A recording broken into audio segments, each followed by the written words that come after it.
સિદ્ધાચલગિરી નમો નમઃ, વિમલાચલગિરી નમો નમઃ, શેત્રુંજયગિરી નમો નમઃ, વંદન હો ગિરિરાજને. પાલિતાણા નામ સાંભળતા જ દુનિયાભરમાં વસતા કોઈ પણ જૈનનું મસ્તક આપોઆપ નમી પડે છે, હૃદય પ્રફુલ્લિત થઈ જાય છે. જૈનો માટે શત્રુંજય એટલે તીર્થાધિરાજ અને પાલિતાણા એટલે પવિત્ર નગરી. ભાગ્યે જ એવો કોઈ જૈન હશે જેણે તીર્થાધિરાજ શત્રુંજય પર બિરાજેલા શ્રી આદેશ્વર ભગવાનના દર્શન ન કર્યા હોય. શેત્રુંજી નદીને કાંઠે આવેલી છે રમણીય શત્રુંજય પર્વતમાળા. શત્રુંજયનો અર્થ થાય છે અંદરના શત્રુઓને જીતનાર અથવા અંદરના શત્રુઓમાંથી મુક્તિ મળે એ સ્થળ. સાચે જ આ સ્થળ અંદરના શત્રુઓ પર વિજય મેળવવામાં મદદરૂપ બને છે. કહેવાય છે કે જૈનોના પ્રથમ તીર્થંકર શ્રી ઋષભદેવે આ પર્વત પર રાયણ વૃક્ષ નીચે પોતાની પ્રથમ દેશના કરી હતી અને કુલ પૂર્વ 99 વાર આ તીર્થભૂમિને પાવન કરેલી, જેની સ્મૃતિમાં આજે પણ અનેક યાત્રિકો 99 વાર શેત્રુંજયની યાત્રા કરે છે. ઉપરાંત અસંખ્ય આત્માઓ આ તીર્થ ઉપર આત્મસાધના કરી નિર્વાણ પામેલા છે. તેથી આ તીર્થ સિદ્ધાચલ તરીકે પણ ખ્યાતિ પામેલું છે. એક મહાન આચાર્ય ભગવાન થઈ ગયા. એમનું નામ હતું પાદ લિપ્ત સુરી મહારાજ. પગે લેપ કરી અને અનેક પ્રકારની તીર્થની યાત્રાઓ આકાશમાં ઉડી અને કરી શકતા હતા. એવા વિદ્યાસંપન્ન મહાપુરુષ હતા. એમનો એક વિદ્યાસાધક ભક્ત હતો, એનું નામ હતું નાગાર્જુન. નાગાર્જુને એક નગર વસાવ્યું અને મારા ગુરુદેવનું નામ રાખવું એટલે એ નગરનું નામ રાખ્યું એણે પાદ લિપ્તપુર. અને એનું અપભ્રંશ થતાં થતાં વર્ષો વીતતા એ પાલિતાણાની અંદર કન્વર્ટ થયું, એટલે કે અત્યારે એને આપણે પાલિતાણા તરીકે ઓળખીએ છીએ. અને આ પાવન ભૂમિ સિદ્ધાચળની દેખરેખ રાખે છે ગુજરાત પવિત્ર યાત્રાધામ વિકાસ બોર્ડ, જે આ પવિત્ર તીર્થભૂમિની સ્વચ્છતા અને સુંદરતા જળવાઈ રહે એ માટે સતત કાર્યરત છે. 3 પાળીઓમાં યાત્રાધામ અને આસપાસના વિસ્તારોની સફાઈ થતી રહે છે. આ સફાઈ ઉત્તમ રીતે થાય તે માટે રાઇડ-ઓન મશીન અને વોટર જેટનો ઉપયોગ કરવામાં આવે છે. શત્રુંજય પર્વતની પવિત્રતા જળવાઈ રહે તે માટે પર્વત પર પ્લાસ્ટિકને પ્રતિબંધિત જાહેર કરવામાં આવ્યું છે. જે યાત્રિકો ચાલી ન શકતા હોય એને ઈ રિક્ષા દ્વારા લઈ જવામાં આવે છે અને જય તળેટી ઉતારવામાં આવે છે. બહુ સારી વ્યવસ્થા છે. પછી આગળ જય તળેટી પાસે પ્લાસ્ટિકની બેગ ઉપર ન જાય એની માટેની બહુ સારી વ્યવસ્થા. એકની બેગ ચેક કરીને પછી જ ઉપર જવાનું આવે છે. તીર્થની મહત્તા અને સુંદરતા સાથે સ્વચ્છતા અને સુવિધાઓને કારણે દેશ વિદેશથી યાત્રાળુઓ આ પાવન ભૂમિ તરફ ખેંચાઈને આવે છે, જેનું યશ ગુજરાત પવિત્ર યાત્રાધામ વિકાસ બોર્ડ ગુજરાત સરकारને જાય છે. श्री शत्रुंजय आदेश्वरनाथ भगवान का दर्शन के लिए और पूजा के लिए आया हूँ. यहाँ पे आने से हमको बहुत ही आनंद और शांति होती है. और मोस्टली हमारे सीनियर सिटीजन जो है जिनको मतलब चलने के लिए तकलीफ होती है उसके लिए गुजराती गवर्नमेंट ने जो ये ई रिक्शा की जो व्यवस्था की है उससे हमको बहुत ही मतलब रिलीफ मिला है. हम गुजरात गवर्नमेंट के ऋणी हैं. ને શત્રુંજયના ભાવિક ભક્તો માટે સુવિધાઓનું આયોજન તો કરવું જ પડે ને.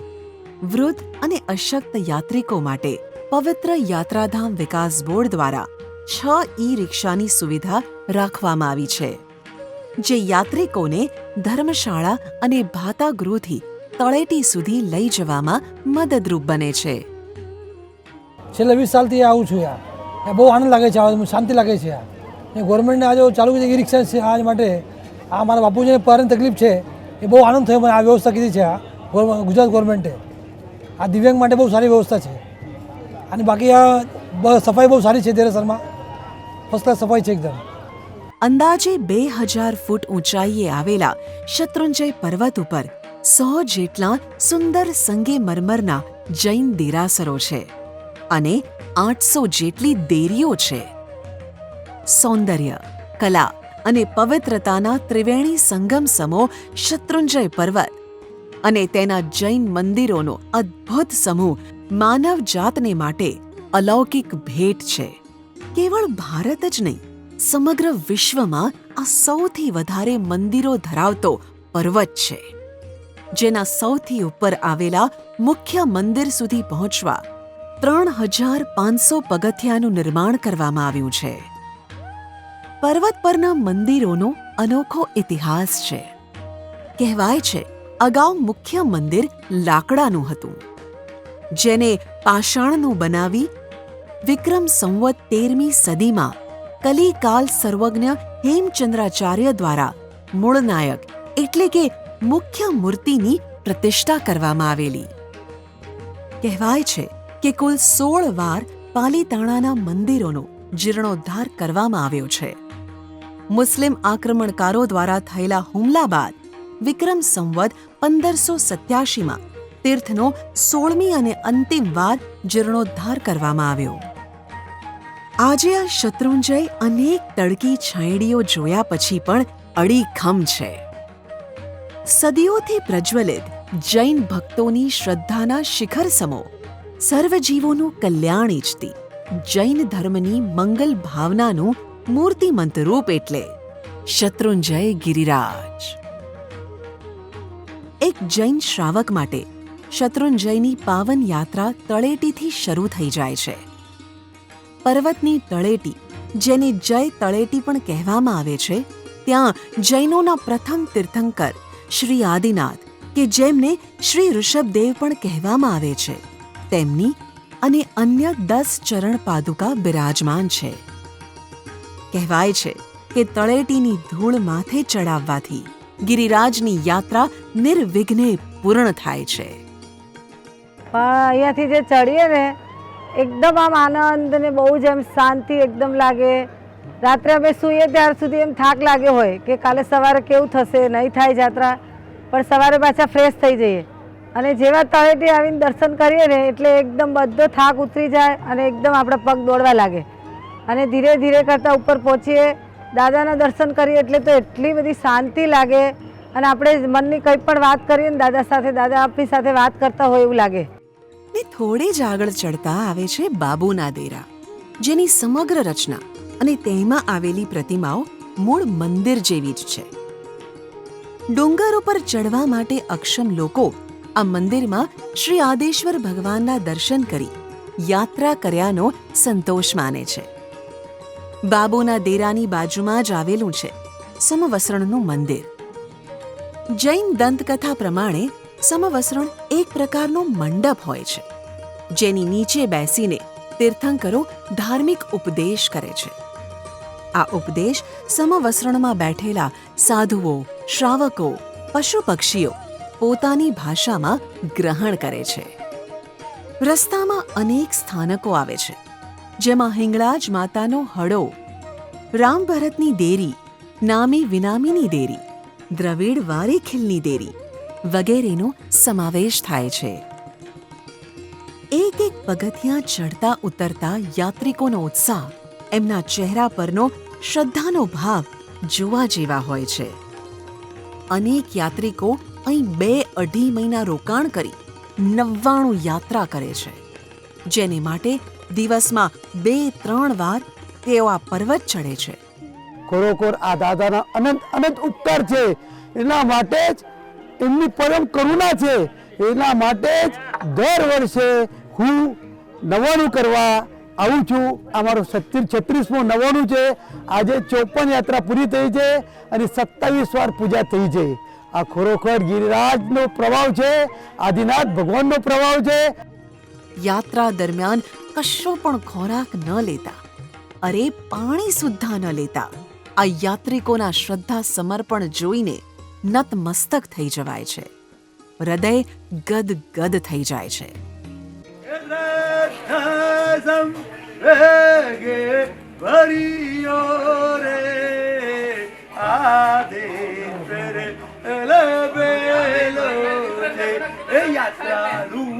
મોટો દરિયો દરિયો રે આ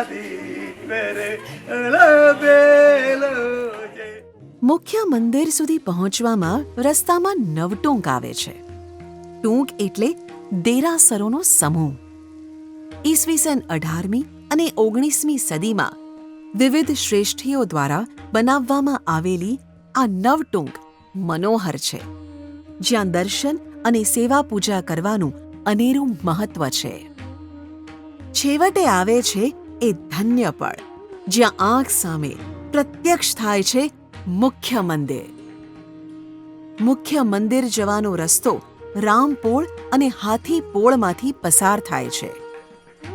અનેક દેરીઓ દેરાસરો થઈને સ્નાન કરીને ફૂલની માળા લઈને જ્યારે યાત્રિક મુખ્ય મંદિરે પહોંચે છે, ત્યારે મંદિરના ભક્તિભાવભર્યા વાતાવરણથી તેમનો બધો થાક ઉતરી જાય છે ને દાદાના દર્શન કરવા ભક્તોની આતુરતાનું તો શું કહેવું.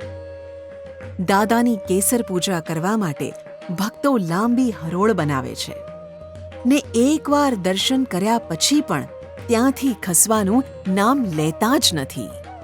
નૈવેદ્ય ચડાવતા સ્તવન ગાતા ભક્તોને જોઈને મન ઘડીભર ઝૂમી ઉઠે છે, તો પળવારમાં શ્રદ્ધાના તરંગોની પ્રચંડ અનુભૂતિથી હૈયું ભરાઈ જાય છે. દર્શન ભૂખ્યા ભક્તો દાદાના દર્શનની સ્તુતિ કરે, કૌસક કરે, ખમાસમણ દે, જાપ કરે, ધ્યાન કરે અને ધન્યતા અનુભવે. નાના બાળકોથી માંડીને મોટી ઉંમરના સ્ત્રી પુરુષો બધા જ અહીં આવીને દાદામય બની જાય છે. પ્રાર્થના, સ્તવન, વિનંતી, કાવ્યોના સ્વરો વાતાવરણમાં ગૂંજી ઉઠે છે. હાર્મોનિયમ અને ખંજરીની સંગત તેમાં ઓર પ્રાણ ઉમેરે છે. અનેક ભક્તો અષ્ટપ્રકારી પૂજાનો પણ લાભ લે છે, જેમાં જળ, ચંદન, પુષ્પ, ધૂપ, દીપક, અક્ષત, નૈવેદ્ય, ફળ વગેરે પૂજાનો સમાવેશ થાય છે. એવરી યર અમે તો આ તીર્થની 2-3 વાર યાત્રા કરીએ છીએ, પણ ડે બાય ડે એની જે ક્લીનલીનેસ માટે સરકાર તરફથી પ્રયત્નો કરવામાં આવ્યા છે તે ખૂબ જ ઉલ્લેખનીય છે. અને અહીંયાના ફળ નૈવેદ્ય તેમજ ફૂલો એનો જે રીતે નિકાલ કરવાનો હોય એ બહુ જ સુંદર રીતે અહીંયા કરવામાં આવે છે. ઉપરાંત મુખ્ય મંદિરની સમગ્ર બાંધણી એટલી સુંદર છે કે એની જોયા કરવાનું મન થાય. ત્યાં રહેવું ગમે, ખસવાનું મન જ ન થાય. સુંદર ઘુમ્મટો, મૂર્તિઓ, મંડપો, થાંભલાઓ અને તોરણોથી શોભતું આ મંદિર સોલંકી યુગની સ્થાપત્ય શૈલીનું માનવામાં આવે છે. મુખ્ય મંદિરની પાછળ આવેલા રાયણ પગલાનું અનેરું મહત્વ છે. અહીં જ જૈનોના આદિ તીર્થંકર શ્રી આદિનાથે પોતાનો પ્રથમ ધાર્મિક ઉપદેશ કરેલો. ભક્તો અહીં પણ પૂજા અને પ્રદક્ષિણા કરે છે. મંદિરના પરિસરમાં શ્રી પુંડરીક સ્વામીનું મંદિર, નૂતન જિનાલય, શ્રી શાંતિનાથ ભગવાનનું જિનાલય તેમજ કુમારપાળના દેરાસર આવેલા છે.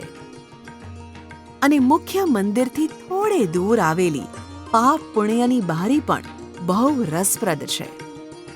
અહીં એક ઊંટનું નિર્માણ કરવામાં આવ્યું છે. કોઈ પણ વ્યક્તિ પોતાના અંગ ઢીલા કરીને જ ઊંટના 2 પગ વચ્ચેથી નીકળી શકે, જે સંદેશો આપે છે કે ઇન્દ્રિયોને સંકોચીને જ મનુષ્ય જન્મ સાર્થક કરી શકાય. મુખ્ય મંદિરથી નવટુંક જવાના રસ્તે અંગારશા પીરની દરગાહ આવેલી છે. એક દંતકથા અનુસાર ઈસવીસન 16મી સદીમાં અંગારશા નામના પીરે મુસ્લિમ આક્રમણ સામે તીર્થની રક્ષા કરેલી. સંઘ લઈને આવનાર કોઈ પણ સંઘપતિ ધજા ચડાવી સૌથી પહેલા અહીં ચાદર ચડાવે છે. આ સુંદર પરંપરા હિન્દુસ્તાનના મહાન સર્વધર્મ સંભાવના વારસાની શાખ પૂરે છે. અહીંયા અંગારશા પીરે 35 વર્ષથી અહીંયા પૂજા કરું છું, સેવા કરું છું. એની ખાદિમ છીએ અમે, અને અહીંયા હિન્દુ મુસલમાન બધા આવે છે અને બધા દર્શન કરે છે. શત્રુંજય ગિરિરાજનો તમામ વહીવટ આણંદજી કલ્યાણજીની પેઢી દ્વારા સંભાળવામાં આવે છે. વિક્રમ સંવત 1787 એટલે કે છેલ્લા 290 વર્ષથી પેઢીએ આ તીર્થની ઉત્તમ રીતે જાળવણી કરી છે. યાત્રિકોના આરામ માટે પેઢી દ્વારા ઠેર ઠેર પરબ અને વિસામાઓની વ્યવસ્થા કરવામાં આવી છે. કોઈ પણ જૈન ધર્મી આ યાત્રાએ વર્ષમાં એક વખત પધારે છે. આ યાત્રિકોની સુખ સુવિધા માટે શેઠ આનંદજી કલ્યાણજી પેઢી તરફથી દરેક પરબોમાં ઉકાળેલું પાણી, કાચું પાણી વગેરેની સુંદર વ્યવસ્થા ગોઠવવામાં આવી છે. તદુપરાંત પ્રભુજીની પૂજા કરનાર યાત્રિક ભાઈ બહેનો માટે પણ સરસ લાઈનની સુવિધા કરી દરેક યાત્રિક ભાઈ બહેનને પ્રભુજીની પૂજાનો લાભ મળે તે રીતે સુંદર વ્યવસ્થા ગોઠવવામાં આવે છે. ઉપરાંત કપરી યાત્રા કરીને ઉતરેલા યાત્રિકો માટે પેઢી દ્વારા ભાતાઘર ચલાવવામાં આવે છે, જેમાં યાત્રિકોને સાત્વિક અલ્પાહાર પીરસવામાં આવે છે. શત્રુંજય પર્વતની બીજી તરફ ઘેટી પાક પાસે સિદ્ધવડ નામે પવિત્ર વડ આવેલો છે. ગુજરાત પવિત્ર યાત્રાધામ વિકાસ બોર્ડે 6 ગામના યાત્રાળુઓની સગવડ માટે પાલ અને ટોયલેટ બ્લોકનું નિર્માણ પણ શરૂ કરેલ છે. સિદ્ધવડ એવું સ્થળ છે જ્યાંથી શ્રી ઋષભદેવના પ્રથમ ગણધર શિષ્ય શ્રી પુંડરીક સ્વામી અને બીજા અનેક સિદ્ધાત્માઓ મોક્ષે ગયેલા. આ પ્રદક્ષિણા કરવાથી અનેક કર્મોનો ક્ષય થાય છે તેમ માનવામાં આવે છે.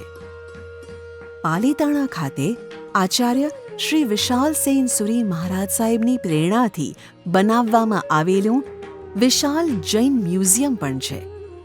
આ મ્યુઝિયમ જૈન ધર્મને સમર્પિત દેશનું એકમાત્ર મ્યુઝિયમ છે. તેમાં જૈન ધર્મનો પૌરાણિક ઇતિહાસ અને તીર્થંકરોની દંતકથાઓ સંગ્રહિત થયેલી છે. જૈન ધર્મને બારીકીથી સમજવા માટેનું આ સર્વોત્તમ સ્થાન છે. અહીં જૈન ધર્મને લાગતી હાથ કારીગરીની વસ્તુઓ, હસ્તપ્રતો, તામ્રપત્રો તેમજ ઉત્ખનન કરાયેલી મૂર્તિઓ આવેલી છે. જૈન ધર્મના તીર્થંકરો શ્રી આદિનાથ તેમજ શ્રી મહાવીર સ્વામીના જીવન આધારિત પ્રદર્શનો આ મ્યુઝિયમની વિશેષતા છે. ઉપરાંત પાલીતાણામાં આવેલા બજારમાં હાથ કારીગરીની સુંદર વસ્તુઓ અને ધાર્મિક ઉપકરણો મળી રહે છે, જે પાલીતાણાના આકર્ષણમાં ઉમેરો કરે છે. પાલીતાણાથી 17 કિલોમીટર દૂર આવેલ હસ્તગીરી ખૂબ જ સુંદર તીર્થ છે. ડુંગર પર આવેલ હસ્તગીરીનો અનોખો ઇતિહાસ છે. શ્રી આદિનાથ ભગવાનના પુત્ર શ્રી ભરત રાજાએ અહીંયા જ મોક્ષ પ્રાપ્તિ માટે સંથારો લીધેલો. સંથારો એટલે સ્વેચ્છાએ મૃત્યુને ભેટવા માટે કરવામાં આવતો અન્ન જળનો ત્યાગ. તેમની પાછળ તેમના હાથીએ પણ સંથારો લઈ મોક્ષ પ્રાપ્તિ કરતા આ તીર્થને હસ્તગીરી કહેવામાં આવે છે. મુખ્ય દેરાસર શ્રી ઋષભદેવ ભગવાનનું છે, જે અત્યંત ભવ્ય માંડણી ધરાવે છે. સમગ્ર પરિસર સફેદ આરસથી બનાવવામાં આવ્યું છે. બારીક નકશીકામથી શોભતા થાંભલાઓ, તોરણો, મંડપો, દેરીઓ મનને અપૂર્વ શાંતિનો અનુભવ કરાવે છે. મંદિરની બહાર ચારેય બાજુ વિશાળ ચોગાન અને આસપાસ સમવસ્ત્રણના મંદિરમાં આવેલા 24 તીર્થંકરોના પગલાં મંદિરને ઓર રમણીય બનાવે છે.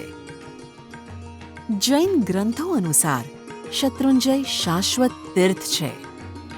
પ્રથમ તીર્થંકર શ્રી ઋષભદેવના પગલાથી પાવન થયેલું આ તીર્થ આજે પણ જૈનોના મનોહૃદયમાં પ્રચંડ આસ્થા જગાવે છે.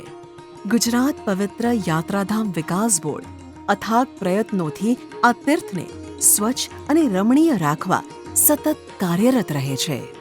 It's very nice to see કે બહુ જ ક્લીન છે, પરિસર ખૂબ જ ચોખ્ખો રખાય છે અને હમણાં જે ગવર્મેન્ટે નવી સર્વિસીસ ચાલુ કરી છે, જેમ કે ઈ રિક્ષા છે, આ તે છે સિનિયર સિટીઝન્સ માટે, ઇટ લુક્સ વેરી ગુડ અને યાત્રાનો એક માહોલ બની જાય છે.